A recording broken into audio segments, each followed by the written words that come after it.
Շրջակա միջավայրի նախարարի պատասխանել ինձ դուր չեկա, որ ոնց որ հնարավորություն կա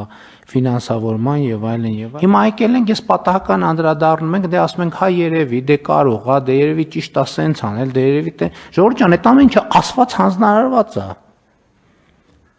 Ես հստակ պատասխաններ եմ ակնկալում, սենց դե երևի, դե հնարավոր է, ինչքան հիշում եմ, ինչքան գիտեմ, ինչքան կարող է, տենց ոնց կլինի։ Հիմա այս բոլոր հարցերին հստակ բոլորից կադաստրի կոմիտե, շրջակա միջավայրի նախարարություն, էկոնոմիկայի նախարարություն, ֆինանսների նախարարություն, փոխվարչապետ, թվայնացման, շատ կոնկրետ պատասխան եմ սպասում։ Ես կոնկրետ ժամկետներով։ Ինձ ասեք երբ է, ինչա, ոնց է։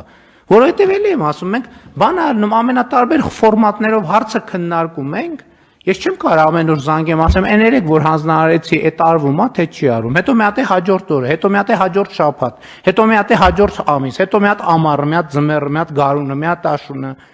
Այս ռեժիմով չի լինի աշխատել։ Հետո ես գնամ ուրիշ տեղ են տրամաբանության, որտեղ պետք է այդ բանը լինի, տենամ այդտեղ մի հատ փոս է։